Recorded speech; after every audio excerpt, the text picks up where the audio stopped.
ஆம்பளைங்கனால பெண்களுக்கு பிரச்சனைன்றது சங்க காலத்துல இருந்து இந்த காலம் வரைக்கும் ஏன் எல்லா காலத்திலயுமே பிரச்சனை தான். எப்படின்னு கேட்டீங்கன்னா, பாஞ்சாலிக்கு துரியோதனனால பிரச்சனை, சீதைக்கு ராவணனால பிரச்சனை, கண்ணகிக்கு கல்யாணம் பண்ணிட்டு வந்த கோவலனாலையும் பிரச்சனை, தவறான நீதி கொடுத்த பாண்டிய மன்னனாலையும் பிரச்சனை.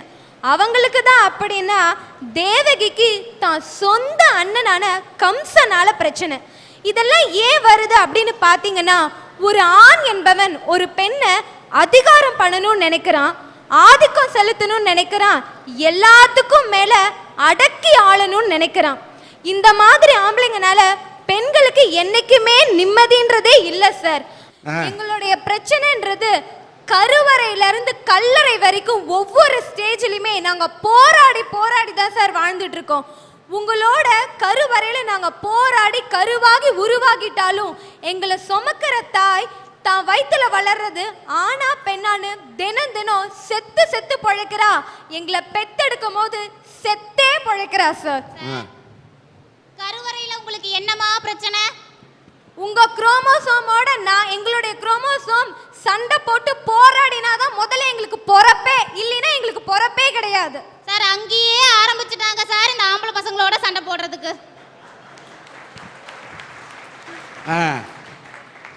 அப்படிதான் நாங்க பிறந்துட்டாலும் கல்லூரி அப்படின்ற கட்டத்துக்குள்ள வரும்போது நீங்க சொன்ன மாதிரி ஒவ்வொரு பெண்ணும் கோடி கணக்கான லட்சியத்தோடையும் கனவோடையும் தான் சார் கல்லூரியில அடி எடுத்து வைக்கிறோம்.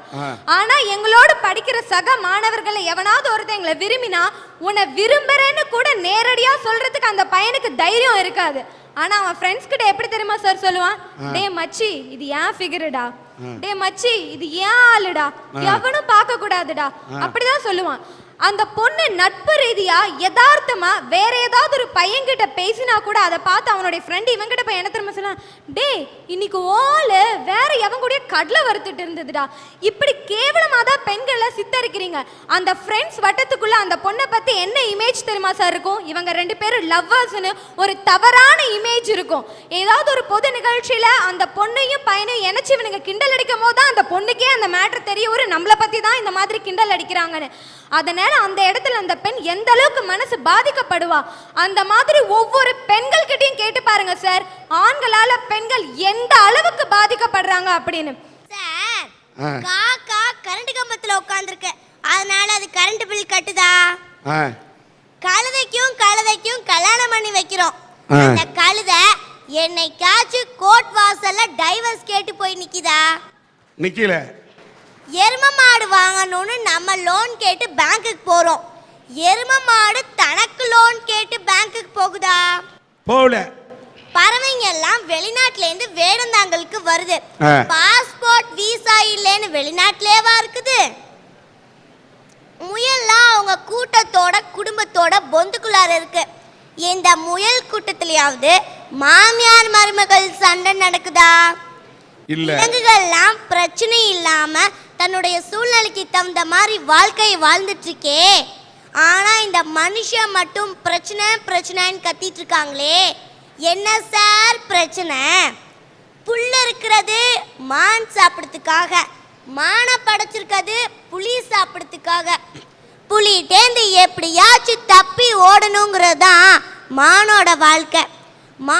மானை எப்படியாச்சும் கொன்று சாப்பிடணுங்கிறது தான் புலியோட வாழ்க்கை. ஐயோ நம்மளை புலி துரத்துமே அப்படின்னு நினச்சா மானால வாழ முடியாது. ஐயோ மான் ஓடிட்டே இருக்கே அப்படின்னு நினச்சா புலியால் சாப்பிட முடியாது. வெளியில் பார்க்குற நமக்கு வேணா அது ஒரு பெரிய பிரச்சனையாக தெரியலாம், ஆனால் அந்த புலிக்கும் மானுக்கும் பிரச்சனை இருக்கு.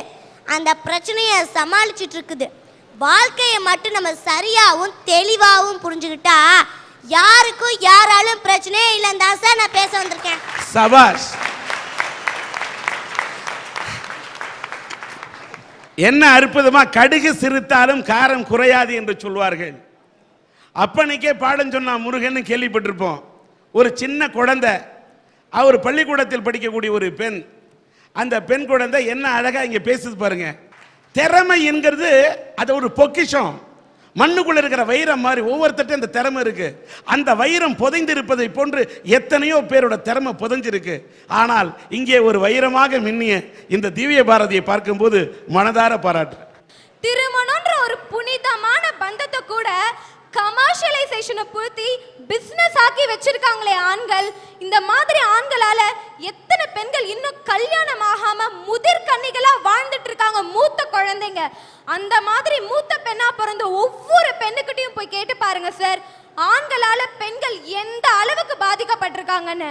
வேலைக்கு போயாவது தன்னுடைய குடும்ப கஷ்டத்தை தீக்கலாம் அப்படின்னு சொல்லிதான் ஒவ்வொரு பெண்ணும் வேலைக்கு போறா.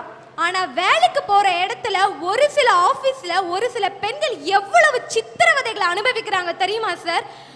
அதாவது அங்க மேல இருக்கிற சுப்பீரியரை அவ அட்ஜஸ்ட் பண்ணி தான் போகணும். நீங்க நினைக்கிற மாதிரி அட்ஜஸ்ட்மெண்ட்ன்றது விட்டு கொடுக்கறது கிடையாது. அந்த ஆபீஸ்ல இருக்கிற அட்ஜஸ்ட்மெண்ட்டுக்கு மீனிங்கே வேற. அவன் சொல்றதுக்கோ சில்மிஷங்களுக்கோ அவ அடி பணிஞ்சு தான் போகணும். போகலன்னா அவளுக்கு extra duty, over time, night duty இந்த மாதிரி எல்லாம் போட்டு பழி வாங்குற சுப்பீரியர்ஸும் இருக்காங்க. அந்த நைட் டியூட்டியில அவளுக்கு என்ன நடந்தாலும் கேட்க ஆள் இல்லை. அப்படியே அவன் அந்த நைட் டியூட்டியை முடிச்சுட்டு தர்ம சங்கடத்தோட வீட்டுக்கு திரும்புவா. அப்ப அந்த சமுதாயம் அந்த பெண்ணை பார்த்து பார்க்குற பார்வையும் கேள்வியும் இருக்கே, 1000 குண்டூசிகளை எடுத்து அட்ட டைம்ல குத்துவாங்க சார். அந்த சமயத்தில் அந்த பொண்ணு நொறுங்கி போவா பாருங்க. அந்த மாதிரி ஒவ்வொரு பெண்கள்ட்டையும் கேட்டு பாருங்க, ஆண்களால பெண்கள் எந்த அளவுக்கு பாதிக்கப்படுறாங்கன்னு கண்ணீரோட சொல்லுவாங்க சார். சார் இவங்க சொல்றாங்க அட்ஜஸ்ட்மெண்ட் அப்படிங்கிற பேர்னால இந்த பெண்கள் தான் ஆண்களால சீரழிக்கப்படுறாங்க அப்படின்னு சொல்றாங்க. ஆனா எத்தனையோ ஆபீஸ்ல இன்னைக்கும் பாத்தீங்கன்னா இந்த பெண்களும் தனக்கு ப்ரமோஷன் வேணும், நான் நல்லா இருக்கணும், நம்ம நிலைமை இன்னும் கொஞ்சம் அதிகமா இருக்கணும், நம்ம இந்த ஆபீஸ்ல பெரிய நிலைமையில இருந்தோம் அப்படின்னா கீழே இருக்கிறவங்கள அதிகாரம் பண்ணலாம் அப்படின்னு எத்தனை ஆண்களை அவங்களோட இதுக்கு பயன்படுத்திக்கிறாங்க. அந்த இடத்துல ஒரு ஆண் பாதிக்கப்படுறான் இல்லையா, அவன் மட்டுமா பாதிக்கப்படுறான், அவனோட குடும்பமும் சேர்த்து பாதிக்கப்படுது. அது மாதிரி பெண்களும் தானே இன்னைக்கு ஆபீஸ்ல வேலை செய்யறாங்க. சபாஷ். தவறு என்பது ஆணிடத்தில் இருப்பதை போல சில பெண்ணிடத்திலும் இருக்கின்றது. தான் அணியக்கூடிய ஆடையை தன் கட்டிய கணவன் பார்க்க வேண்டும், காதலன் பார்க்க வேண்டும் என்று நினைத்தால் தவறில்லை. தான் அணியக்கூடிய ஆடையை அந்த அலுவலகத்தில் பணியாற்றக்கூடிய ஒவ்வொருவனும் பார்த்தானா என்று அதை பற்றிய சிந்திக்கக்கூடிய பெண்கள் இருப்பது தவறா இல்லையா? இருக்காங்க சார். சில பெண்கள் அதே மாதிரி தான் நீங்க சொல்லக்கூடிய சில ஆண்கள் பெண்களை அட்ஜஸ்ட் பண்ணிக்குவாங்க. சில ஆண்கள் ஆக வாதம் என்று சொன்னால் சில பெண்கள் இப்படி இருக்கும்போது சில ஆண்கள் இப்படி இருப்பார்கள். 5 விரலும் ஒன்றாக இருக்கிறதா? சாதிக்கிற மகனை ஆதிக்கம் செய்கிற அப்பா, சொத்துக்காகவே கொலை வரைக்கும் போகிற அண்ணன் தம்பி, பரம்பரையாக பகையை வளர்க்குற பங்காளி, கூட இருந்தே காலி பண்ணுற நண்பர்கள். இந்த பட்டியலை பார்த்தீங்கன்னா எல்லாருமே இதில் ஆம்பளை. இதில் இருக்கிற ஆண்னால தான் இன்னொரு ஆணுக்கே பிரச்சனை வருது. என்னுடைய பள்ளிக்கூடத்தில் நான் ஒரு வாசகம் எழுதி வச்சிருக்கேன் சார். முதுகுக்கு பின்னால் ஒரே ஒரு காரியம்தான் செய்ய வேண்டும், அது தட்டி கொடுப்பதா இருக்க வேண்டும் அப்படின்னு நான் எழுதியிருக்கேன். ஆனால் நிறைய அப்பாக்கள் தன்னுடைய மகனுடைய முதுகை தட்டி கொடுக்கறதுக்காக வச்சுக்கிறது இல்லை, அதை ஒரு அடிக்கிற இடமா வச்சிருக்கிறாங்க. மகன்லாம் இப்போ ஹாஸ்டலில் இருந்துட்டு அப்பாவுக்கு என்ன எழுதுறான்னா, அப்பா பணமறிய ஆவல், செலவுக்கு ரூபாய் 1000 ரூபாய் அனுப்பி நீங்கள் தான் என் அப்பா என்பதை நிரூபிக்க வேண்டுமாய் கேட்டுக்கொள்கிறேன் அப்படின்னு தான் எழுதுறான். ஏன் ஹாஸ்டலுக்கு வெறுத்து போறான்னா, அப்பாவுடைய சாயல்ல தன்னுடைய மகன் இருக்கணும்னு அப்பா நினைக்கிறது தப்பு இல்லை. ஆனா அப்பாவுடைய ஜெராக்ஸ் காப்பி மாதிரியே மகன் இருக்கணும்னு அப்பா நினைக்கிறாரு, அது ரொம்ப தப்பு. ஒரு மரத்துக்கிட்ட போய் கேட்டாங்க, மரமே நீ என்னவா ஆகணும்னு ஆசைப்படுற அப்படின்னாங்க. அந்த மரம் என்ன சொல்லியிருக்கலாம் அப்படின்னா, ஒரு அழகான இசையை தர்ற வீணையா போறேன்னு ஆசைப்பட்டிருக்கலாம், அல்லது வீட்டுக்கு நிலையா போறேன்னு ஆசைப்பட்டிருக்கலாம், அல்லது ஒரு சிற்பிகிட்ட போய் ஒரு சிலையா போறேன்னு ஆசைப்பட்டிருக்கலாம், அல்லது ஒரு மேசையா போறேன்னு ஆசைப்பட்டிருக்கலாம், ஒரு அழகான சிம்மாசனமா போறேன்னு ஆசைப்பட்டிருக்கலாம், ஒரு நாற்காலியா போறேன்னு ஆசைப்பட்டிருக்கலாம், அவ்வளவு ஏன் சார் ஒரு விறகா போறேன்னு ஆசைப்பட்டிருக்கலாம். ஆனா அந்த மரம் என்னவா ஆகணும்னு ஆசைப்பட்டுச்சு தெரியுமா? ஒரு பார்வை இல்லாதவன் கையில கைத்தடியா போறேன் அப்படின்னு ஆசைப்பட்டுச்சு. சபாஷ். ஒரு மரத்துக்கே ஒரு நல்ல நோக்கம் இருக்கிற போது மரம் மாதிரி இருக்கிற மனுஷன் ஒரு நோக்கமும் இல்லாம எல்லா பிரச்சனையும் உருவாக்கிட்டு இருக்கான் சார். ஆசை, கோபம், களவு கொண்ட மிருகம் மாதிரியான ஆட்கள், அன்பு, நன்றி, கருணை கொண்ட தெய்வம் வடிவிலான இந்த ஆண்கள், இந்த 2 பேருக்கு தான் பிரச்சனை. இந்த 2 பேரும் தான் ஒருவன் இன்னொருவனை அழிக்க நினைக்கிறான், ஒருவன் இன்னொருவனை மிதிக்க நினைக்கிறான், ஒருவன் இன்னொருவனை வந்து ஒளிச்சிடணும்னு நினைக்கிறான். இந்த மாதிரியான ஆட்கள் தான் தனக்கு ஒரு கண்ணு போனாலும் பரவாயில்ல, அடுத்தவனுக்கு 2 கண்ணுன்னு போகணும்னு நினைக்கிறவன் ஒரு ஆணாத்தான் இருப்பான். 2 பேரை கல்யாணம் பண்ணிக்கிற எல்லாருமே முன்னுதாரணமா முருகனை தான் சார் வச்சிருக்கிறாங்க. சார் அவர் பாருங்க, ஒரு ஆணால ஒரு ஆணுக்கு தான் பிரச்சனை. என்னப்பா இன்னைக்கு ஒரு அக்கா தங்கச்சிய வெவ்வேறு ஆம்பளைய கட்டிக்கிட்டாங்கன்னா அந்த 2 ஆம்பளைகளுக்கு என்ன தெரியுங்களா பேரு? சகலபாடி. அதே அக்கா தங்கச்சிய ஒரு ஆம்பளை கட்டிக்கிட்டானா அவனுக்கு பேரு டெட் பாடி. சபா. விளையாட்டை எடுத்துக்கங்களேன், இந்த பெண்கள் பூரா விளையாடுற விளையாட்டுல ஒரு ஒற்றுமை இருக்கு.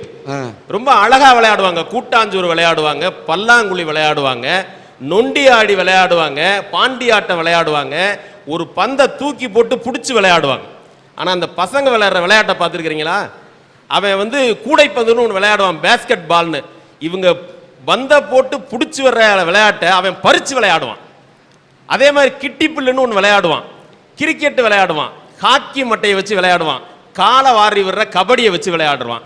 எந்த விளையாட்டை பார்த்தீங்கன்னாலும் ஒரு பயனால இன்னொரு பயலுக்கு பிரச்சனை வர்ற மாதிரியே ஒரு விளையாட்டை தான் விளையாடுவான். விளையாட்டையே விளையாட்டா எடுத்துக்காம அதுல ஒரு பிரச்சனை பண்றானே இந்த ஆளு, இந்த ஆண்னால தான் சார் ஒரு ஆணுக்கே பிரச்சனை. பெண் மனசு ஆழம் என்ன ஆம்பளைக்கு தெரியும், அது பொம்பளைக்கும் தெரியும். அந்த ஆழத்திலே என்ன உண்டு யாருக்கு தான் தெரியும், அது யாருக்கு தான் தெரியும். இந்த பாட்டை எதுக்கு தெரியுங்களா எழுதியிருக்காங்க? கடலோட ஆழத்தை கூட மனுஷன் கண்டுபிடிச்சிடலாமியா, ஆனா இன்னைக்கு இருக்கிற பொம்பளைகளோட மனசாலத்தை கண்டுபிடிக்கவே முடியாது. ஐயா, இன்னைக்கு இருக்கிற பொம்பளைய சிரிக்குதுகளான்னு தெரிய மாட்டேங்குது, சீருதுகளான்னு தெரிய மாட்டேங்குது, பாக்குதுகளான்னு தெரிய மாட்டேங்குது, பசப்புதுகளான்னு தெரிய மாட்டேங்குது, சரி நடக்குதுகளான்னு தெரிய மாட்டேங்குது, நடைய மாத்துதுகளான்னு தெரிய மாட்டேங்குது. நான் இப்ப இங்க வர்றப்ப கூட ஒரு பொம்பளை பிள்ளைகிட்ட அடி வாங்க தெரிஞ்சேன். ஏன்? நல்ல வேலை தப்பிச்சுக்கிட்டேன். எனக்கு முன்னாடி அந்த பொம்பளை பிள்ளை நடந்து போயிட்டு இருந்தது, நான் பின்னாடியே போயிட்டு இருந்தேன். கொஞ்ச தூரம் கழிச்சு பாத்தீங்கன்னா இந்த கிருகிருன்னு வர்றவங்க கீழே உழுவாங்க பாத்தீங்களா, அது மாதிரி ஒரு சைடா சாஞ்சிச்சு. சரி கீழே உளுந்துருமேட்டு நான் ஓடி போய் தாங்கி பிடிச்சேன். சத்தியமா சொல்றேங்க, தப்பான முறையில பிடிக்கவே இல்லை. உடனே இந்த புள்ள சவுண்ட் விட ஆரம்பிச்சிருச்சு.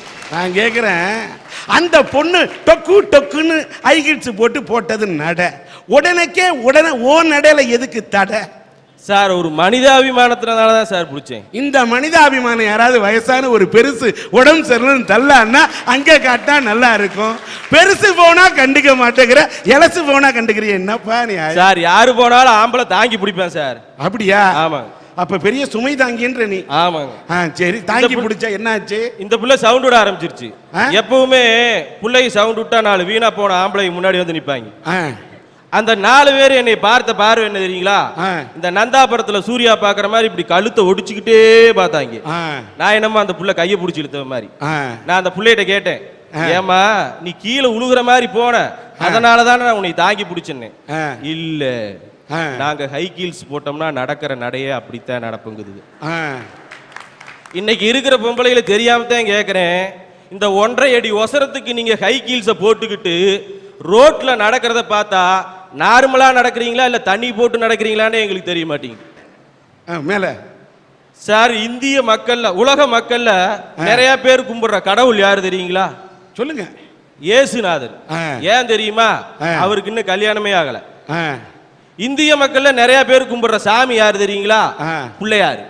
ஏன்னா அவருக்கும் கல்யாணம் ஆகல. அவர் தம்பி முருகன் 1க்கு 2 கல்யாணம் பண்ணி என்னத்தை அனுபவிச்சாரு? இன்னைக்கு குச்சியை வச்சுக்கிட்டு கோமணத்தோட நின்றுகிட்டு இருக்கிறாரு. கடவுள் செந்தில்குமாரனுக்கே இந்த பொம்பளையனால கோமணம் தான் மிஞ்சிச்சுன்னா இந்த கரூர் செந்தில் எனக்கு என்னையா மிஞ்ச போகுது? ஐயா, இன்னைக்கு நாட்டிலையும் வீட்லயும் இருக்கிற பெரிய பிரச்சனை என்ன தெரியுங்களா? தண்ணி பிரச்சனை. நானும் பக்கத்து வீட்டுக்காரன்னு 10 வருஷமா ஃப்ரெண்ட்ஷிப்பா நல்ல முறையில தான் இருக்கும். அவனுக்கும் கல்யாணம் ஆயிடுச்சு, எனக்கும் கல்யாணம் ஆயிடுச்சு. என் பொண்டாட்டி 4 குடம் தண்ணி எடுக்கிற முடி நல்லாத்தான் வரா வீட்டுக்கு. 5ஆவதோட எடுத்துட்டு வரப்ப அழுதுகிட்டே வருது. மாமா, அந்த பக்கத்து வீட்டுக்காரிய நீ பார்த்து என்ன கேள்வி கேட்ட பார்த்திக்கலாம், உனக்கு இந்த வாழ்க்கை தேவைதானான்னு கேட்கறா அப்படின்னு. அதுலயும் ஒரு விச வைக்கும் பாருங்க. நான் நல்லாத்தே இதுக்கு வேணுங்கிறதெல்லாம் வாங்கி கொடுத்துருப்பேன். அப்படி நான் என்னத்தான் வாழ்ந்துட்டேன்னு இவன் சொல்றான் அப்படின்னு. சரி பொண்டாட்டி இப்படி சொல்லிட்டேன்னு பக்கத்து வீட்டுக்காரிட்ட சண்டைக்கு போனோம்னா அவன் புருஷன் என் கூட சண்டைக்கு வேற.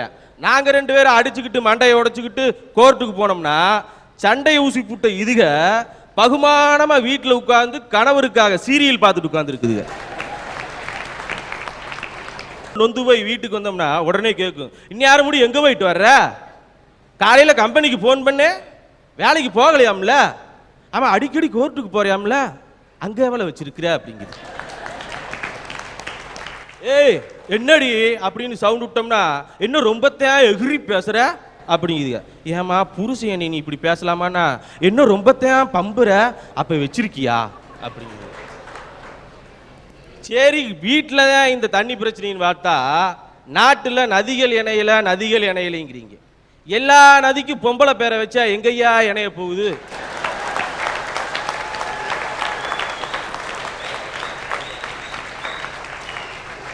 ஏழு ஜென்மத்துக்கு அந்த நதி இணையவே இணையாது. ஏன்பா இந்தியாவில் அவன் நதிகள் இணைக்கப்பட வேண்டிய கனவு காண்றான், நீ நதிக்கெல்லாம் பெண்ணோட பேர் வச்சிருக்கு 7 ஜென்மத்துக்கும் இணையாதுன்ற இது என்ன நல்ல மனசு இல்லையா?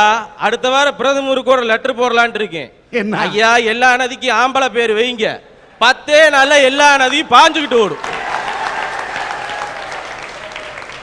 ஆம்பளைக்கு தாயா அந்த விட்டு கொடுக்கிற தன்மை இருக்குது, இந்த பொம்பளைக்கு முறுக்கிக்கிட்டே தான் தெரியுங்க, இணையவே இணையாது. நீங்களாம் சொல்லுவீங்க பெண்கள் தான் இந்த நாட்டின் கண்கள், நாங்க இல்லைன்னு சொல்ல. இந்த கண்ணுக்கு இதுக்கு போடுறத பார்த்தீங்கன்னா ஐப்ரோ, ஐலைனரு, மஸ்காரா, கண்மை, முதல்ல லிப்ஸ்டிக் உதட்டுறதான் போட்டுச்சுங்க, இப்ப பாத்தீங்கன்னா இங்க போடுதுங்க. கேட்டோம்னா ஸ்டீலுங்குதுங்க. நீங்க கேட்கலாம் ஏப்பா உனக்கு பொறாமைன்னு, வாங்கி கொடுக்க முடியலையா?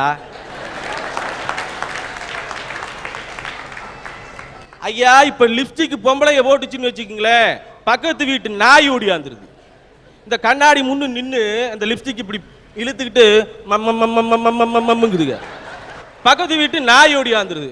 ஒரு ஆம்பளை எத்தனை பிரச்சனையை தாயா சமாளிப்பியா? கல்யாணத்துக்கு முன்னாடி எங்க மாமா வீட்டுக்கு போயிருந்தேன். வீட்டு வாசப்படியிலே எங்க பாட்டி உட்கார்ந்து இருந்துச்சு. அது சொல்லிச்சு, டே உன் மாமன் புள்ள பாரு செவுரு ஃபுல்லா என்னமோ போட்டோவை வச்சுக்கிட்டு கொஞ்சிக்கிட்டு இருக்கிறா, கொஞ்சம் அதட்டி வை அப்படின்ச்சு. கிளவிய நெஞ்சோட மிதிச்சிடலான்னு தான் பார்த்தேன், ஏன்னா அந்த பிள்ளைக்கு என் மேல ஒரு கண்ணு. சரின்ட்டு மாடியில போய் பார்க்கறேன், செவுரு ஃபுல்லா அஜித் போட்டோ. அத்தை மகன் நான் இருக்கேன், ஏன் போட்டோ ஒண்ணு கூட இல்லை. அந்த பிள்ளைய கூப்பிட்டு கேட்டேன், ஏன் புள்ள செவுரு ஃபுல்லா அஜித் போட்டோவை மாட்டி இருக்கிற, ஏன் போட்டோ ஒண்ணு கூட இல்லை, அட்லீஸ்ட் ஒரு பாஸ்போர்ட் சைஸ் போட்டோ கூட இல்லை அப்படின்னு. எனக்கு அஜித்னா உசுறு மாதிரி அப்படின்னு. அப்ப நான் நீ மசுறு மாதிரி. என்னய்யா அதெல்லாம்? பேச்சிலேயே இப்படி விச வச்சு பேசுற பொம்பளையனாலதான் ஆம்பளைக்கு பெரிய பிரச்சனை. எனக்கு இப்ப கல்யாணமாகி ஒரு 8 மாசம் ஆச்சு. என் பொண்டாட்டிக்கு செல்லமா ஒரு பேர் வைக்கணும்னு அம்மு குட்டின்னு பேர் வச்சேன். அது 2 மாசமா என்னைய மாமா மாமானே கூப்பிட்டுட்டு இருந்தது. கூப்பிட்டு கேட்டேன், ஏன் அம்மு உனக்கு செல்லமா அம்மு குட்டின்னு பேர் வச்சிருக்கேன், எனக்கு ஏதாவது செல்லமா வச்சிருக்கியான்னு கேட்டேன். போங்க மாமா சொன்னா திட்டுவீங்க அப்படின்னு. பரவாயில்ல சொல்லு அம்மு அப்படின்னு. வேண்டாங்க மாமாச்சு. சொல்லு, நான் உனக்கு அம்மு குட்டின்னு வச்சிருக்கேன், நீ எனக்கு என்ன வச்சிருக்கீங்க?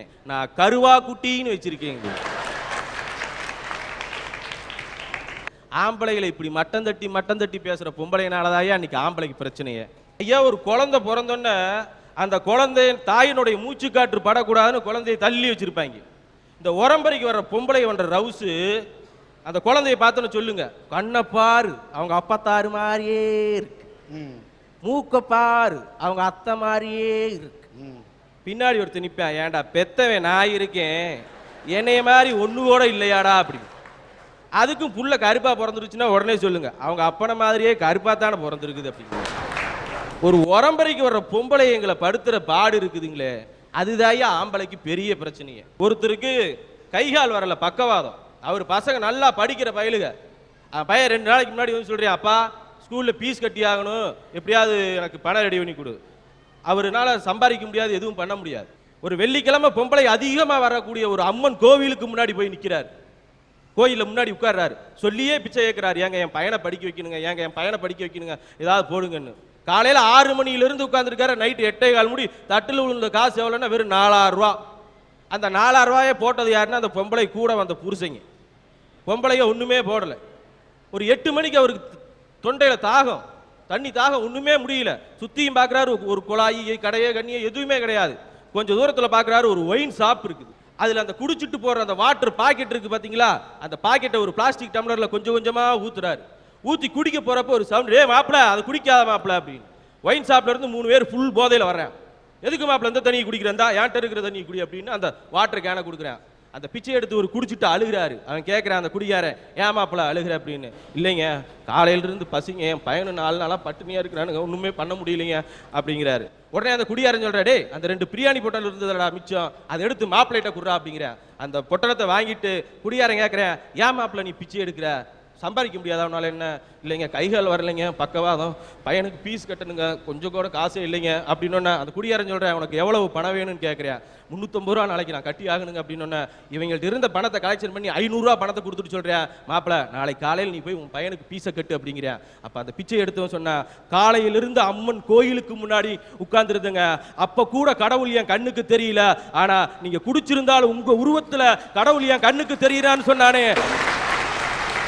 அந்த ஆம்பளைக்கு இருக்கிற கருண மனசு வேற யாருக்கும் கிடையாதுயா. கடைசியா ஒன்று சொல்றேன், கோயிலுக்கு போற எல்லா பொம்பளைகளையும் நல்லவங்களும் கிடையாது, குடிக்கிற எல்லா ஆம்பளைகளும் கெட்டவங்களும் கிடையாது.